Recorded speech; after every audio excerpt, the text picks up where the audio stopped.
Hey guys, my name's Taylor and today I'm going to teach you how to build this awesome DIY bar. Let's go!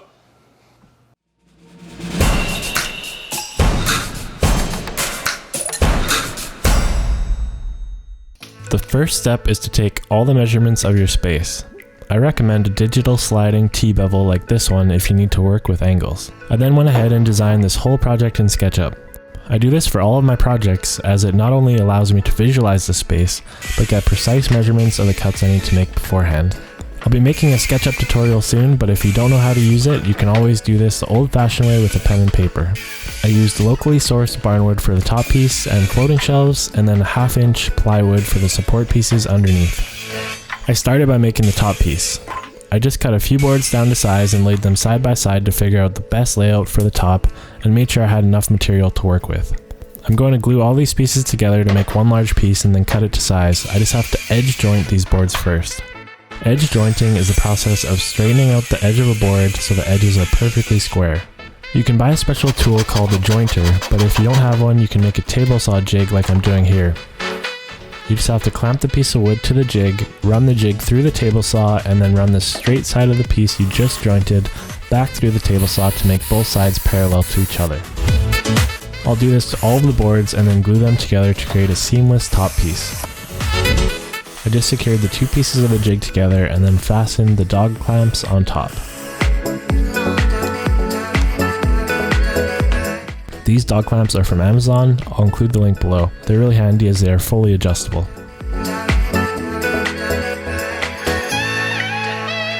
Once the jig was put together, I clamped each piece to it and then ran them through the table saw, taking 1/2 inch off of each of the boards.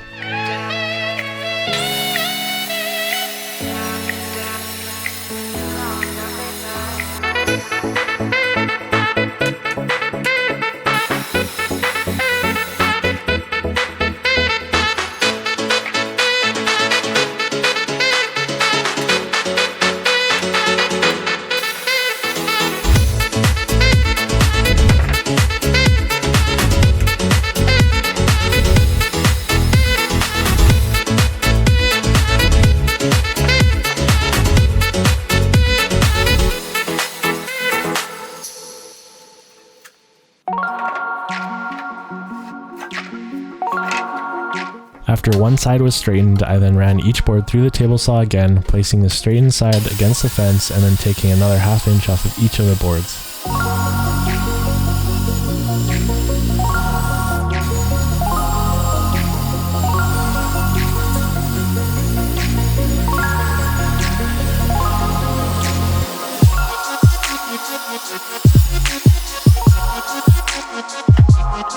Now that the edges of the boards are perfectly parallel to each other, I can glue them up to make one large piece.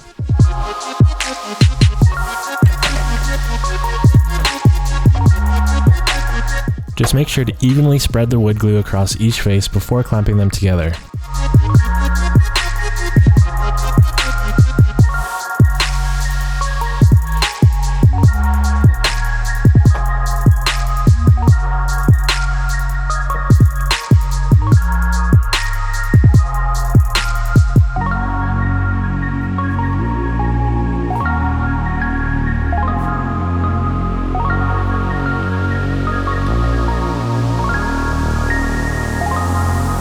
Go!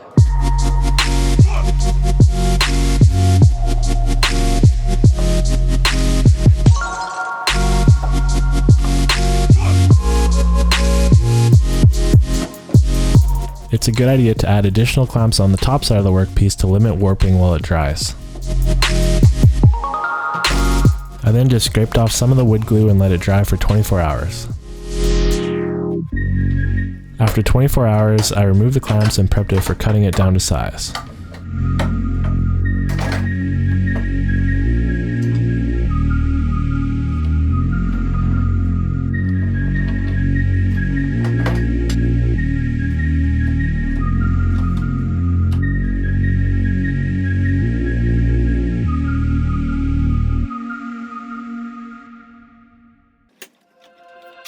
I first trimmed off an edge of the workpiece to create a straight edge to work from. If you don't have a track saw, you can simply clamp a piece of MDF to your workpiece to create a straight line.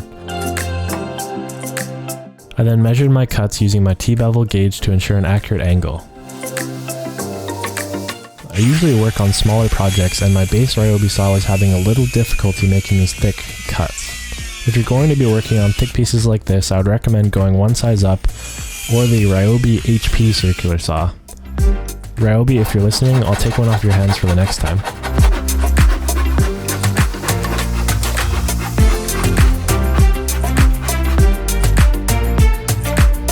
I then just plane the edges to fix my terrible hand sawing. After that, I sanded down the piece with 80 grit sandpaper, going over all the seams to make sure they are flush.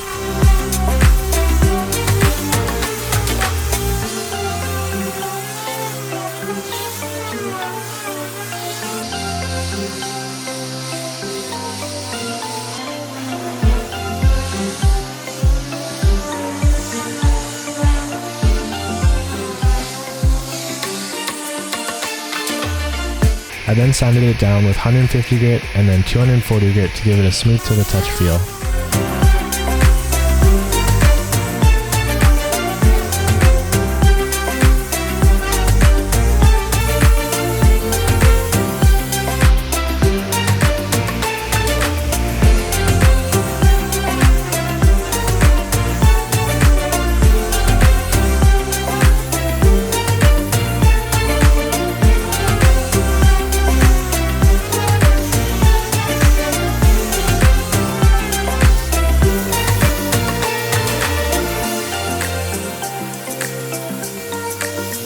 Make sure to vacuum when you're done to remove any loose sawdust in preparation for finishing.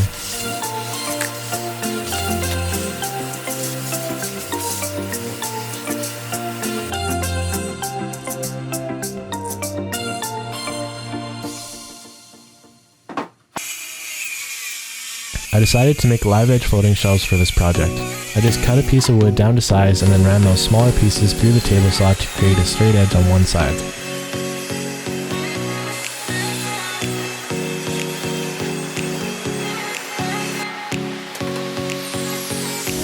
I then used my T-Bevel gauge once again to ensure I made an accurate cut.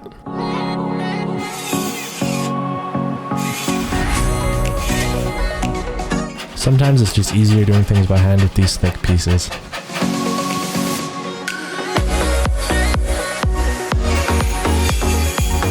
I then traced the first piece to create another matching shelf and then sanded them down from 80 grit to 240 grit to match the tabletop.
Now it's time to make the bottom pieces of this project.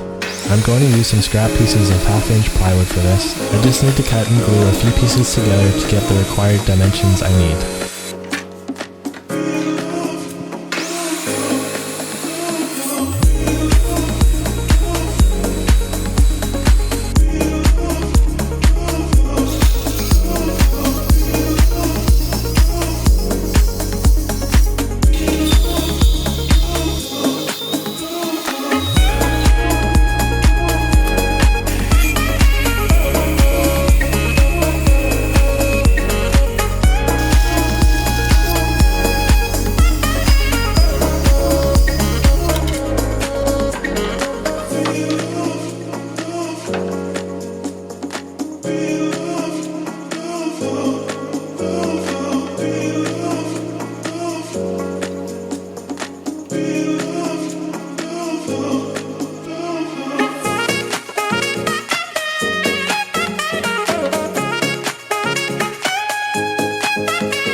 After gluing, I'm now left with 3 larger pieces that I can trim down to size.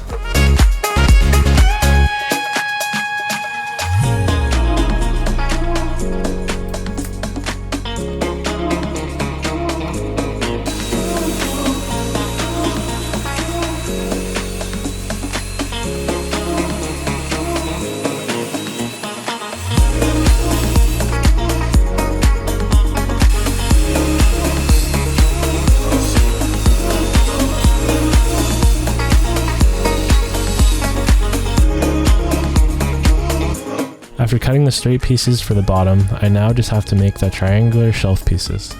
I'm using my T-Bevel gauge once again to ensure an accurate line and cut these pieces with my circular saw.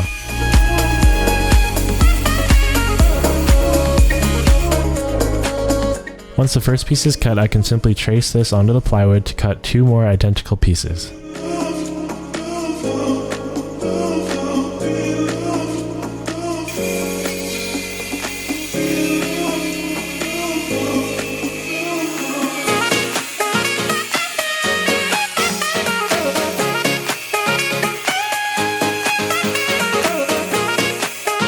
Once everything was cut, I started assembling the bottom shelving unit. I then measured where I needed the shelves to go and used pocket holes and wood glue to secure everything together.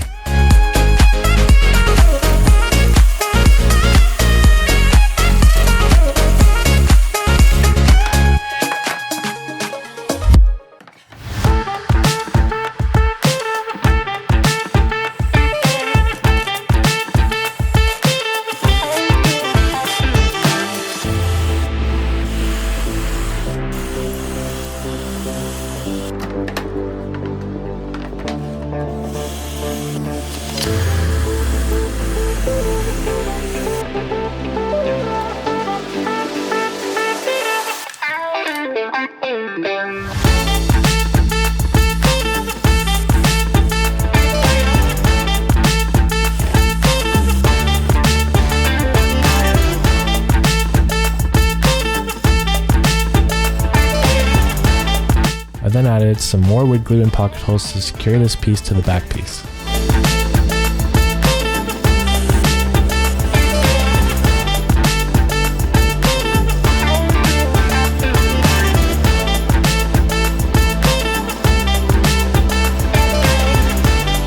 I used a few brad nails to further secure the back piece to the edge of the top piece.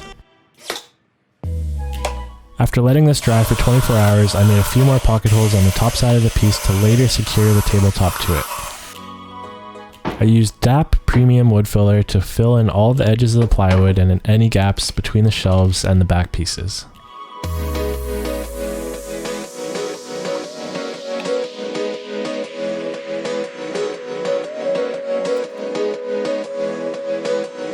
Once this was dry, I hand sanded the wood filler down with 240 grit sandpaper and vacuumed the piece in preparation for painting. I used the same white paint that I used for my baseboard so everything flows nicely together once assembled. I applied 3 coats of paint, sanding down each coat to 240 grit with my orbital sander and making sure to vacuum up the dust before each coat. The easiest way to do this would have been a paint sprayer, but if you're like me and like the old-fashioned way, a few thin coats with a paintbrush with some sanding in between will create a nice overall finish as well.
went a little harder with the sander in a few spots where the seams came together to ensure a smooth finish.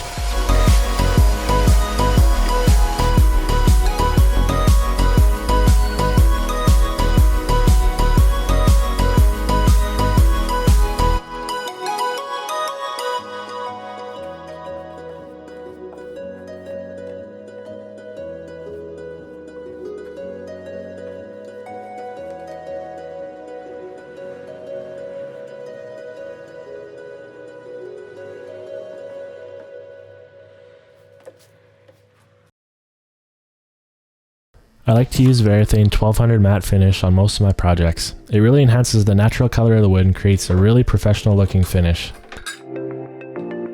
You want to make sure the workpiece is free of any dust or sawdust, and then gently stir and apply using a high quality bristle brush.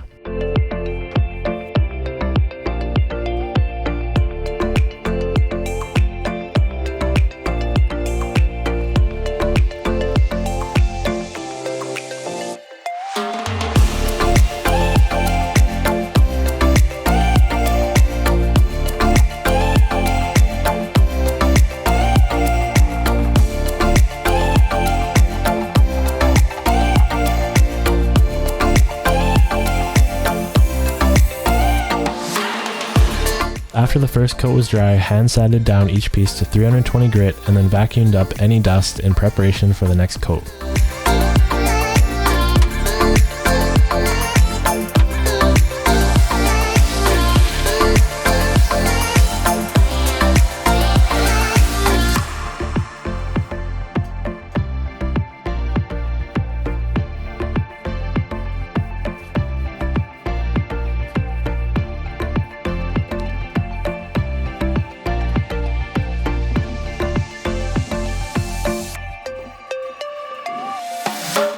After the second coat was dry, I hand sanded down each piece again to 400 grit and then vacuumed up any dust in preparation for the third and final coat.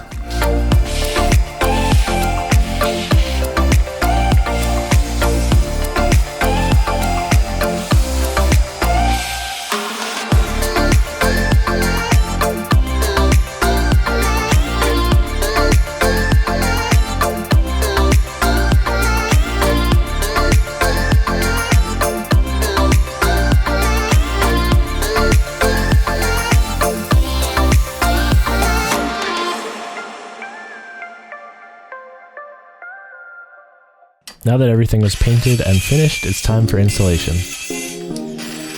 There are a couple different ways to hang floating shelves, but I decided to use 1/2-inch wooden dowels for this project that would go directly into the stud and into the shelves. I first just needed to create a jig that would allow me to drill perfectly straight into the studs and workpieces. I just used wood glue and a few pieces of MDF for this, and then cut a few 6.5-inch dowels.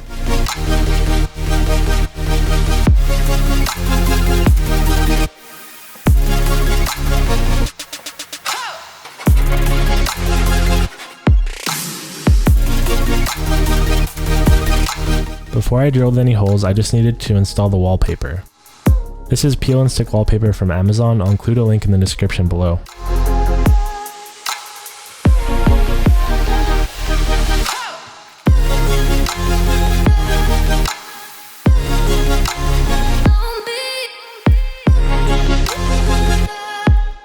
Once the paper is applied to the wall, just roll it out, use a putty knife to make sure it's securely attached, and then trim off the excess with an X-Acto knife.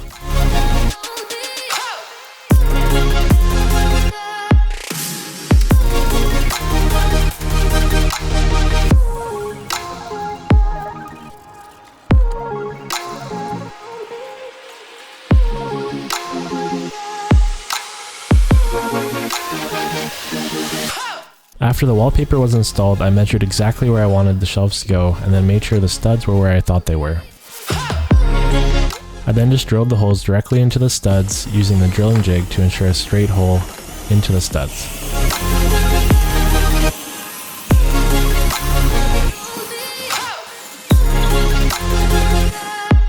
Once the holes were drilled, I lightly hammered in the wooden dowels directly into the studs. I then placed the shelves over top of the dowels and marked exactly where they were on the underside of the shelves. Back in the workshop, I then used the drilling jig to drill holes directly into the shelves.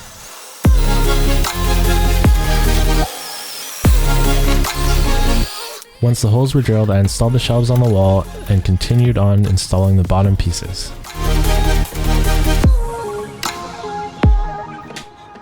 I made sure to mark where the studs were, make sure everything was level, and put a few 3-inch screws through the plywood and into the studs.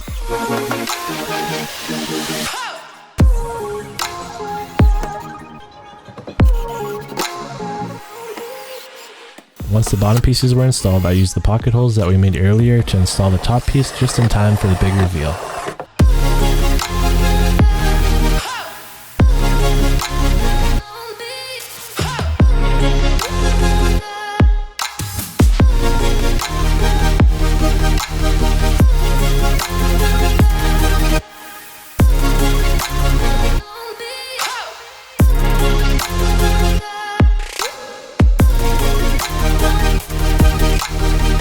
Overall, I'm super happy how this project turned out and excited to show it off at future gatherings. If you'd like to see more projects like this, make sure to like, comment, and subscribe. I'll see you again soon.